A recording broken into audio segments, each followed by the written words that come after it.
Model paper number 219 ESE journal 2026 का पहला model paper. अस्तोला के बारे में हम बता रहे थे। अस्तोला आइलैंड पाकिस्तान का सबसे बड़ा आइलैंड है, ठीक है जी।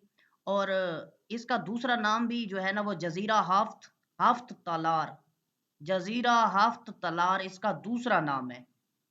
इसको आइलैंड ऑफ सेवन हिल्स भी कहा जाता है। अस्तोला को आइलैंड ऑफ सेवन हिल्स। और इसकी लोकेशन अरेबियन सी के साथ है, इसलिए यहाँ पे नन ऑफ दीज आएगा। उसके बाद इसका जो एरिया है वो 6.7 किलोमीटर पर स्क्वायर है। एरिया 6.7 किलोमीटर पर स्क्वायर है। ग्रेट बैरियर रीफ जो कि लार्जेस्ट दुनिया की रीफ है, largest reef of the world great barrier reef है, ठीक है जी, जो कि ऑस्ट्रेलिया क्वींसलैंड में पाई जाती है, ठीक है जी, ऑस्ट्रेलिया क्वींसलैंड में। और इसका अगर एरिया पूछे वो है 2300 किलोमीटर। कितना है जी? 2300 किलोमीटर। उसके बाद मैंने बताया फर्स्ट प्रेसिडेंट ऑफ चाइना। तो चाइना में दो बातें आ जाती हैं, एक है रिपब्लिक ऑफ चाइना जिसका टिनोर 1912 से 1949 तक है, और उसके बाद आ जाता है पीपल रिपब्लिक ऑफ चाइना जिसका टिनोर 1949 से ऑनवर्ड आज तक है, ठीक है जी। अगर वो पूछता है father of Republic of China या फर्स्ट प्रेसिडेंट ऑफ चाइना, तो वो सन येट सन है जो कि किंग डायनास्टी से बिलोंग करते हैं। उसके बाद आ जाता है पीपल रिपब्लिक ऑफ चाइना के फादर मौजेडांग जो कि 1954 से 1959 तक रहे, ठीक है जी। उसके बाद USA discovered by which explorer. USA Columbus ने, ठीक है जी, कोलंबस ने 12 अक्टूबर 1492, 12 अक्टूबर, ठीक है जी, कोलंबस ने अमेरिका दरियाफ्त किया था 12 अक्टूबर 1492 में। 12 अक्टूबर 1492। ये मार्को पोलो जो है, A option, Marco Polo traveller है, ठीक है जी, जो कि 1271 से 1295 तक एशियन सिल्क रूट के ऊपर रहा है, ठीक है जी। 1271 से,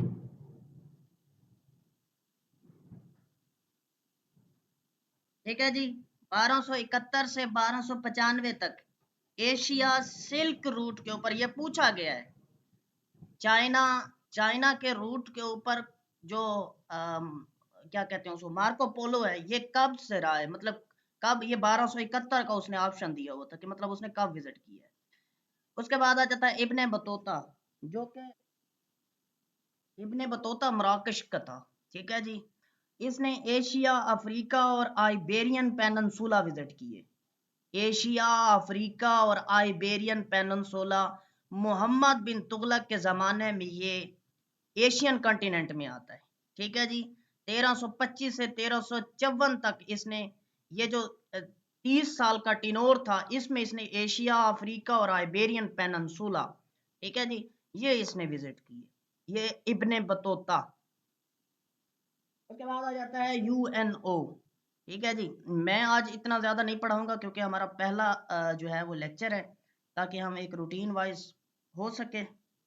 नेक्स्ट इंशाल्लाह जितना होगा हम पेपर को जितना ज़्यादा हम कवर करने की कोशिश करेंगे। यूएनओ, यूएनओ का आइडिया 1942 में एफ डी रूजवेल्ट ने दिया। एफ डी रूजवेल्ट ने 1942 में यूएनओ का आइडिया दिया, ठीक है जी। 26 जून 1945 को यूएनओ का चार्टर आता है। 26 जून 1945 को यूएनओ का चार्टर आता है। इस चार्टर में 19 चैप्टर और 111 आर्टिकल थे। 19 चैप्टर और 111 आर्टिकल। क्लियर हो गया जी। और इसका हेडक्वार्टर जो है वो न्यूयॉर्क में मुंतखब किया गया। न्यूयॉर्क को मुंतखब किया गया इसके हेडक्वार्टर के तौर पर। इसकी बाकायदा तौर पर जो फॉर्मेशन है वो 24 अक्टूबर 1945 में होती है। तो क्या इसका ऑप्शन हुआ 1945? 24 अक्टूबर 1945 को इसकी एस्टेब्लिशमेंट हो जाती है। इसकी लैंग्वेजेस कितनी हैं? वो 6। कौन कौन सी लैंग्वेजेस को फॉलो करती है? S R face, Shahrukh Khan, Shahrukh Khan को तो हर बंदा जानता है। एस आर, शाहरुख खान, ठीक है जी। एस आर, ये आप लोगों ने याद रखने के लिए एक ट्रिक है। एस आर शाहरुख, ठीक है। फेस, शाहरुख खान का फेस। एस स्पेनिश, ठीक है जी। SR रशियन, R से मुराद रशियन, F से मुराद फ्रेंच, ठीक है जी, फ्रेंच लैंग्वेज। उसके बाद A से मुराद अरेबिक, ठीक है जी, C से चाइनीज और E से इंग्लिश। ये 6 जुबानों के अंदर काम करती है, यानी अगर कोई कम्युनिकेशन होगी तो इन 6 जुबानों के अंदर होगी यूएनओ की कम्युनिकेशन। इसके जो इदारे हैं वो भी 6 हैं, जिनमें 3 इदारे बड़े ज्यादा इंपॉर्टेंट हैं, जिसमें सबसे बड़ा इदारा जनरल असेंबली है। यह सवाल भी पूछा गया है। यूएनओ का सबसे बड़ा इदारा जनरल असेंबली, ठीक है जी। इसके कितने मेंबर हैं? जनरल असेंबली के 193 मेंबर हैं। और यूएनओ को कितने मेंबर हैं? वो भी 193 हैं, लेकिन 2 कंट्रीज ऐसे हैं जो कि ऑब्जर्वर स्टेटस रखते हैं। ऑब्जर्वर स्टेटस क्या है? उन्होंने ये शर्त रखी, ऑब्जर्वर का मतलब ये होता है कि वो शर्त होती है उसकी कि अगर इसकी जो क्या कहते हैं शराइत है वो मुझे सही लगी तो मैं ज्वाइन कर लूंगा, अगर मुझे ठीक ना लगी तो मैं ज्वाइन नहीं करूंगा। वेटिकन सिटी और फैलेस्टाइन, वेटिकन सिटी और फैलेस्टाइन, फलस्तीन, ये 2 ऑब्जर्वर स्टेटस रखते हैं, मेंबर नहीं है। यह सवाल पूछता है वो अक्सर, कौन से 2 ऐसे कंट्री हैं जो यूएनओ का ऑब्जर्वर स्टेटस रखते हैं? कौन से ऐसे 2 कंट्रीज हैं जो यूएनओ का ऑब्जर्वर स्टेटस रखते हैं? एक वेटिकन सिटी और एक फलस्तीन। पाकिस्तान ने इसको कब ज्वाइन किया? पाकिस्तान ने इसको 30 सितंबर 1950 में ज्वाइन किया। यूएनओ को पाकिस्तान ने 30 सितंबर 1950 में ज्वाइन किया। अच्छा जी, ये हो गया। मैंने उसके इदारे बता रहा था, सबसे बड़ा इदारा जनरल असेंबली है, जिसके मेंबर की तादाद 193 है। क्लियर हो गया जी। उसके मेंबर की तादाद कितनी है? जनरल असेंबली के मेंबर की तादाद 193 है। अब आ जाती है जी इसकी सिक्योरिटी काउंसिल। सिक्योरिटी काउंसिल के मेंबर की तादाद 15 है। कितनी है? 15, जिसमें 10 ऐसे कंट्रीज हैं जो कि नॉन परमानेंट है।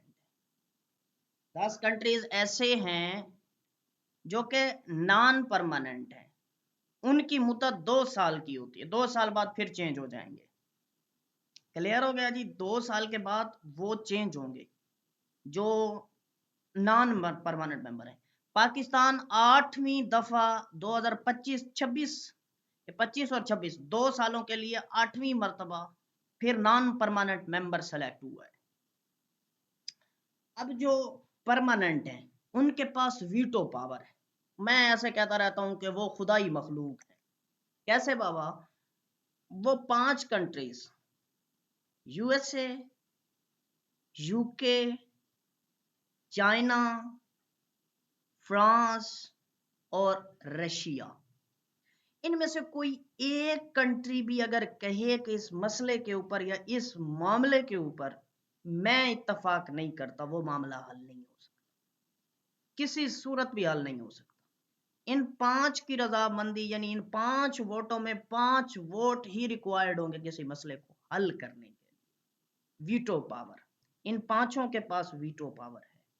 ये है सिक्योरिटी काउंसिल। उसके बाद आ जाती है इसकी ICJ, international court of justice.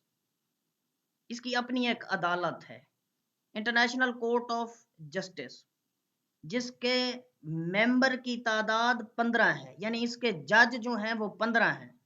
और एक जज कितने साल के लिए सेलेक्ट होता है? 9 साल के लिए ये 15 जज सेलेक्ट। उनकी मुद्दत कितनी है? 9 साल। ये हो गया आईसीजे। बाकी 3 जो इसके जो इदारे हैं उनको याद करने की जरूरत नहीं है बाबा। ये मैंने कितना कुछ बताया है। यूएनओ का आइडिया 1942 में एफडी रूजवेल्ट ने दिया। 26 जून 1945 को इसका चार्टर आता है। उस चार्टर के 19 चैप्टर 111 आर्टिकल थे। 24 अक्टूबर 1945 को इस यूएनओ की बाकायदा फॉर्मेशन होती है। इसका हेडक्वार्टर न्यूयॉर्क में रखा गया। इस कितनी जुबानों में ये काम करती है? UNO 6, Spanish, Russian, French, Arabic, Chinese और इंग्लिश। इसके इदारे मैंने बताए हैं 6। जनरल असेंबली, ठीक है जी, सिक्योरिटी काउंसिल, आईसीजे, और बाकी 3 की तरफ मैंने कोई वो नहीं किया क्योंकि उनमें से सवाल पूछा भी नहीं जाना। ठीक है जी। उसके बाद पाकिस्तान ने इसको कब ज्वाइन किया? 30 सितंबर 1945 को पाकिस्तान ने बाकायदा तौर पे इसको ज्वाइन किया। इसके मेंबर की तादाद कितनी है? 193, और 2 ऑब्जर्वर स्टेटस रखते हैं। अब आ जाते हैं इसके जो हेड है। ठीक है जी। हेड, इसका सबसे पहला जो हेड सेलेक्ट हुआ था वो है जी ट्राई गिव लॉय। ठीक है जी, ट्राई गिव लॉय, ये आप लोगों ने याद रखने हैं। ठीक है जी। इसका पहला पहला जो हेड सेलेक्ट होता है, ठीक है, वो है ट्राई गिव लॉय, जो कि नॉर्वे से बिलोंग करता था। किधर से? नॉर्वे से बिलोंग करते हैं। ट्राई गिव लॉय, क्लियर हो गया? ये फर्स्ट उसके हेड थे। ठीक है जी।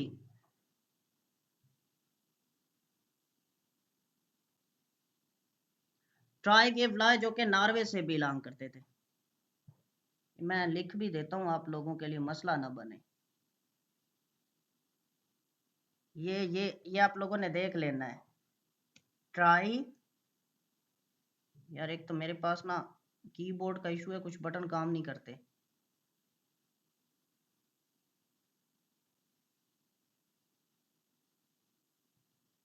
ट्राई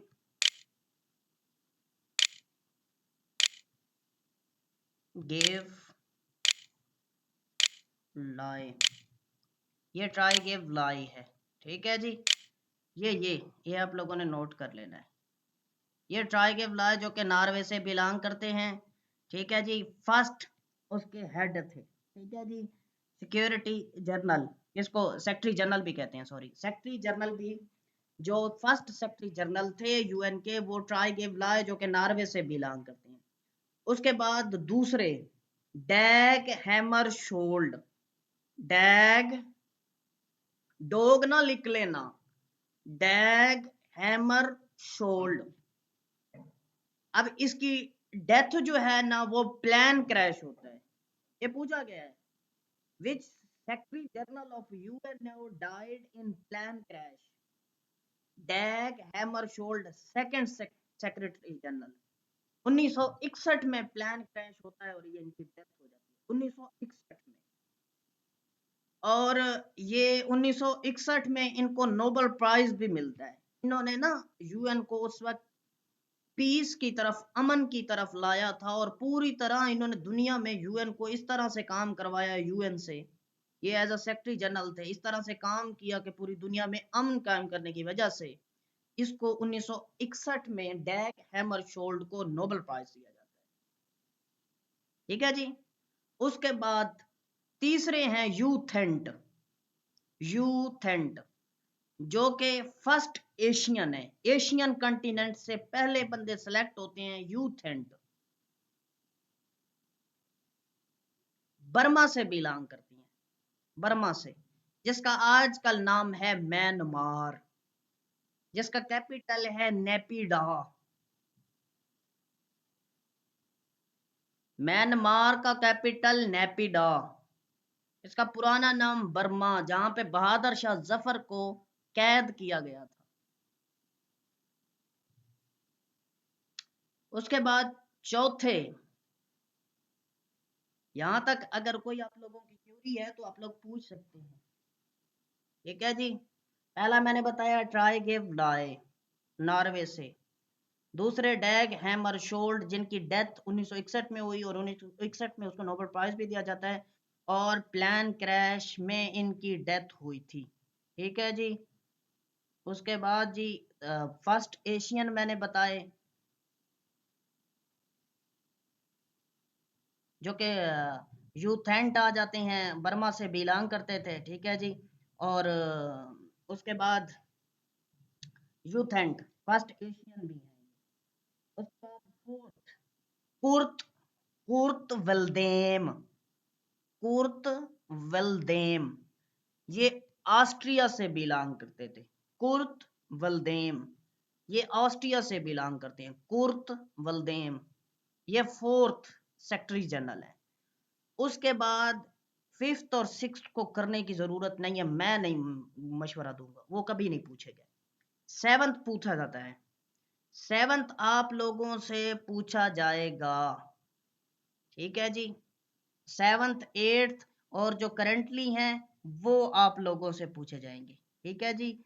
मैंने आप लोगों को 4 पहले बताए हैं। उसके बाद 7th कोफी अनान, कोफी अनान 1996 में सेलेक्ट होते हैं और 2007 तक इनका टिनोर है। कोफी अनान घाना से बिलोंग करते थे, घाना, जिसका कैपिटल है आकड़ा। यार इतना गाने न सुनो, तुम्हारा जिस्म गर्म हो जाएगा और गर्म सर्द हुए तो तुम्हारा जिस्म आकड़ जाएगा। घाना, ठीक है जी, घाना का कैपिटल आकड़ा। कोफी अनान घाना से बिलोंग करते थे और इनको नोबेल प्राइज मिलता है 2001 में। यह भी पूछा गया है कोफी अनान को नोबेल प्राइज कब मिलता है, 2001 में, ठीक है जी। उसके बाद 2000 सॉरी 1997 से इनका टिनोर 1997 से 2006 तक, फिर 2007 से 2016 तक बैन, बैन BAN जैसे बैन, बैन की मून, बैन की मून, ठीक है जी, जो कि साउथ कोरियन है। 2007 से 2000 क्या उसको कहते हैं 16 तक, 2007 से 2016 तक बैन की मून साउथ कोरियन है। उसके बाद जनाब जो इस वक्त मौजूद हैं, ठीक है जी, एंटोनियो गुटरेस, एंटोनियो गुटरेस 2017 से आज तक मौजूद हैं। एंटोनियो गुटरेस पुर्तगाल से बिलोंग करते हैं। साउथ कोरिया का कैपिटल सियोल है, सियोल। और जो एंटोनियो गुटरेस हैं उनका जो एंटोनियो गुटरेस है वो पुर्तगाल से बिलोंग करते हैं और पुर्तगाल का कैपिटल जो है वो लिस्बन है, लिस्बन।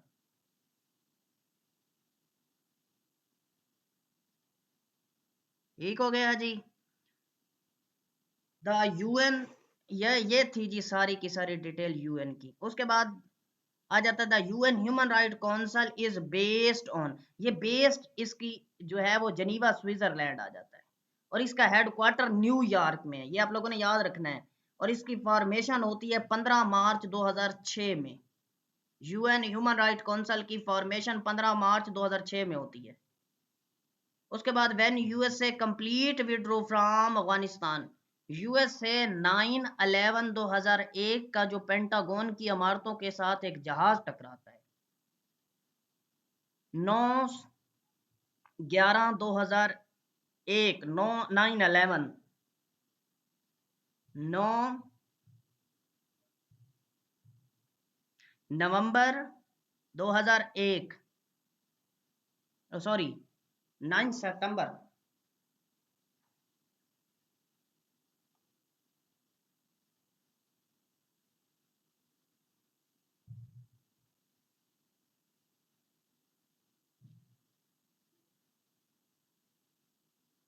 9 सितंबर नहीं, 11 सितंबर, सॉरी 11 सितंबर 2001 को, 11 सितंबर 2001 को, ठीक है जी, 5:46 पे पेंटागन की इमारतों के साथ एक जहाज टकराता है और यूएसए इसको बेस बना लेता है कि ये अफगानिस्तान ने करवाया है जी। और अफगानिस्तान को इसकी बुनियाद बना के, ठीक है जी, इसकी बुनियाद बना के क्या करता है, 7 अक्टूबर 2001 में अफगानिस्तान के ऊपर चढ़ाई बोल देता है, धावा बोल देता है, ठीक है जी, हमला कर देता है। ये जंग जारी रहती है। 29 फरवरी 2020 में दोहा एग्रीमेंट, कतर के कैपिटल दोहा में एग्रीमेंट होता है तालिबान और यूएसए के दरमियान। यूएसए घुटने टेक देता है, जैसे अब ईरान के सामने वो किए हैं, घुटने टेके कि भाईजान अल्लाह का नाम लो, मेरी सुलह करवाओ, ठीक है जी। तो वो सुलह होती है 29 फरवरी 2020 में, 20 साल जंग का एंड होता है 31 अगस्त 2021 में अपने फाइनल ट्रूप्स वहां से निकालते हैं। दोबारा सुनो, दोबारा इस बात को सुन लो अच्छे तरीके से, ठीक है जी। ये ना हो कि फिर आप लोग कहें 11 सितंबर 2001 5:46 में पेंटागन की इमारतों के साथ एक जहाज टकराता है और यूएसए इसको बेस बना लेता है कि ये अफगानिस्तान ने करवाया है जी। और 7 अक्टूबर 2001 को अफगानिस्तान के ऊपर हमला कर देता है। ये जंग 20 साल जारी रहती है, फिर यूएसए घुटने टेकता है। घुटने टेकने के बाद कतर के कैपिटल दोहा में 29 फरवरी 2020 में एक एग्रीमेंट होता है, पीस एग्रीमेंट, और 31 अगस्त 2021 को यूएसए अपनी फौजें लेके वहां से निकल जाता है। बेबीलोन या बेबोलियन इसको कहा जाता है, टुडे प्रेजेंट इन इराक, ठीक है जी। इराक का बेबोलिया, ठीक है जी। बेबोलियन जो है इस वक्त इराक में, वो इराक की सिविलाइजेशन, मेसोपोटामिया इराक का पुराना नाम है, मेसोपोटामिया।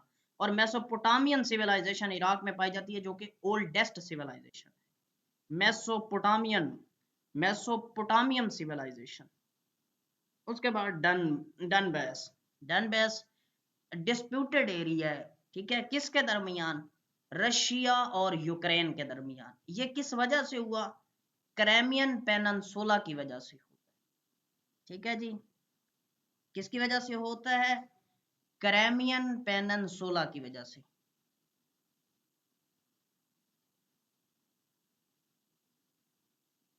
क्रेमियन पेनिनसुला की वजह से 2014 में ये कंफ्लिक्ट होता है शुरू, ठीक है जी।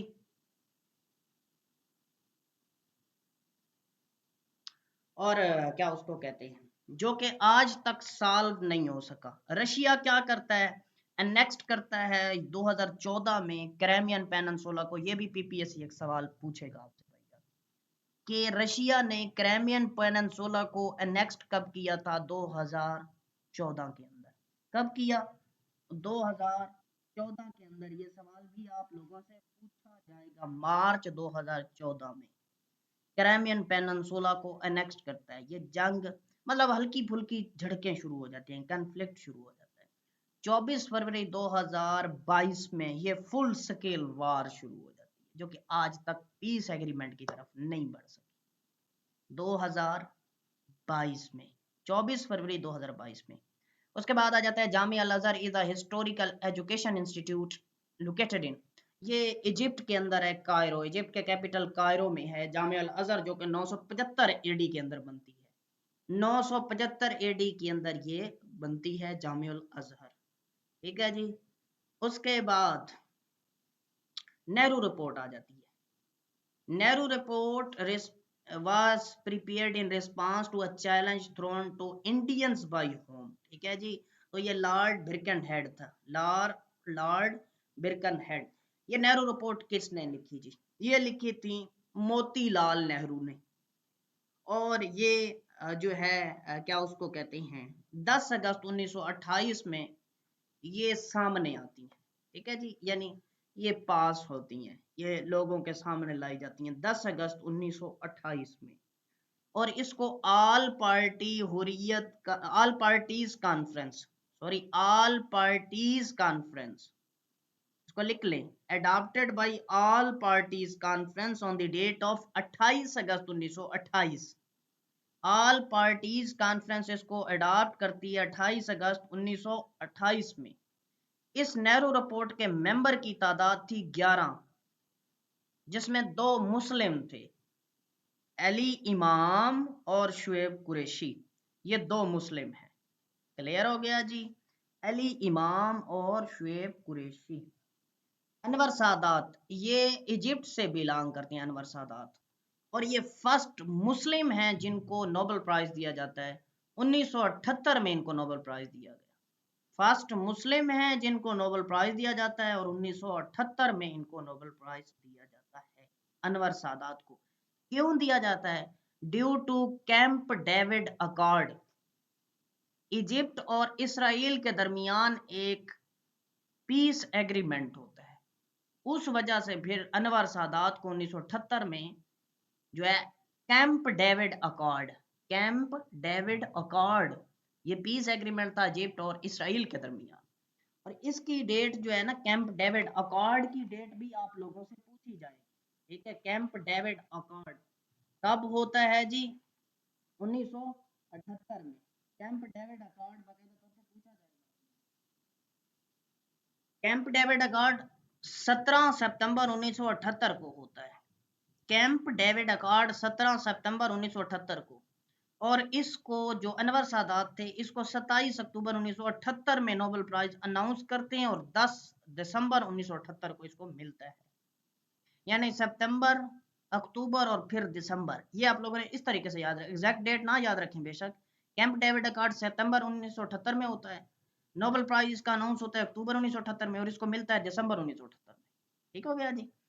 उसके बाद next question, the Universiade student competition games 2019 वाली इधर गलत है जी, इन्होंने गलत लगाया हुआ है, इटली में होती हैं। 2019 वाली इटली में, 2000 जो 23 वाली थी वो चाइना में, 2025 वाली जर्मनी में, और 2027 वाली रिपब्लिक ऑफ कोरिया। आप लोगों ने याद रखनी है, 2019 इटली, 2023 चाइना, 2025 जर्मनी, और 2027 रिपब्लिक ऑफ कोरिया। ठीक है जी। और ये शुरू कब होती हैं? 1959 में यूनिवर्सिएट गेम्स जो है ना वो स्टार्ट होती हैं। ठीक है जी। ये जो 2019 वाला था ना, ये एक्चुअल में होना ब्राजीलिया में था, लेकिन विड्रॉ होने की वजह से इटली में हुआ। ठीक है जी। और ये स्टार्ट भी इटली से होती हैं, 1959 में इनका स्टार्ट भी इटली से ही है। उसके बाद नेक्स्ट क्वेश्चन है जी, नेक्स्ट क्वेश्चन है कैपिटल ऑफ जर्मनी। जर्मनी का कैपिटल बर्लिन है। ठीक है जी। कैपिटल ऑफ कनाडा, कनाडा का कैपिटल ओटावा है, ओटावा। ठीक है जी। उसके बाद Brussels, Brussels is the capital of Belgium. आघार मूवमेंट, आघार मूवमेंट जो है वो नॉर्थ अफ्रीका यानी अफ्रीकन कंटिनेंट के अंदर आ जाती है। और अतलस माउंटेन, ये आघार माउंटेन अल्जेरिया में है, अल्जेरिया, आघार माउंटेन अल्जेरिया में आती है, नॉर्थ अफ्रीका में और अल्जेरिया में। अल्जेरिया जो है वो नॉर्थ जो है वो अफ्रीका में आ जाता है। और अटलस माउंटेन भी इसी नॉर्थ अफ्रीका के अंदर है, अटलस माउंटेन, ये पूछा जाएगा, जो कि मोरक्को के अंदर है। Atlas mountain Morocco. Which out of the following is not a NGO. ठीक है जी, एनजीओ नहीं है ये, एलन लेन। ठीक है जी, ये नॉन गवर्नमेंटल ऑर्गेनाइजेशन। भाई बाकी सारी ऑर्गेनाइजेशन है, लेकिन ये एलन लेन, ये पब्लिशर हैं यूके के, पब्लिशर। ठीक है जी, ये पब्लिशर हैं ये एक पर्सनैलिटी है, ये कोई ऑर्गेनाइजेशन नहीं है। फादर ऑफ ज्योमेट्री, यूक्लिड को फादर ऑफ ज्योमेट्री कहा जाता है, अरिस्टोटल को फादर ऑफ पॉलिटिक्स कहा जाता है। और अरिस्टोटल ही थे जिन्होंने कहा था कि a man is a social animal, इंसान एक माशरती जानवर है। अरिस्टमिडस जिसने तैरने के असूल दिए थे, और इसको फादर ऑफ मैथमेटिक्स फिजिक्स भी कहा जाता है, मैथमेटिकल फिजिक्स, इसको फादर ऑफ मैथमेटिकल फिजिक्स भी कहा जाता है। और इसी अरिस्टमिडस ने तैरने के असूल दिए थे, और इसी के असूल के तहत वो पूछते हैं कि बहरी जहाज या अबदोज़ें किसके असूल के तहत काम करते हैं? वो अरिस्टमिडस के असूल के तहत ही काम करते हैं। उसके बाद 20 क्वेश्चन है, how many teams in ICC champion trophy event. तो भाई 2025 वाले में 8 टीमें खेली थी आईसीसी चैंपियन ट्रॉफी 2025 वाले में, और इंडिया ने दूसरा विन किया था बाई न्यूजीलैंड को हरवा के। ठीक है जी, न्यूजीलैंड को हराया इंडिया ने, और इंडिया ने चैंपियन ट्रॉफी जीत ली थी। ठीक है जी। सूर्या कुमार यादव उनका जो है वो कैप्टन था, आप लोगों को शायद याद हो। और बुमराह जो है ना, उसने बड़ी अच्छी कारकर्दगी दिखाई थी इस चैंपियन ट्रॉफी के अंदर, बाकायदा तौर पे उसके बड़े चर्चे जो है ना वो चढ़े थे। हाँ जी। सॉरी, सूर्या कुमार यादव नहीं, रोहित शर्मा थे उस वक्त 25 में। हाँ जी, इसका कोई क्वेश्चन हो तो आप लोगों ने याद इसमें से ये रखना है, आईसीसी चैंपियन ट्रॉफी 2025 में कितनी टीमें थी? 8। और किसने इन विन किया था? इंडिया ने। किससे विन किया था? न्यूजीलैंड से।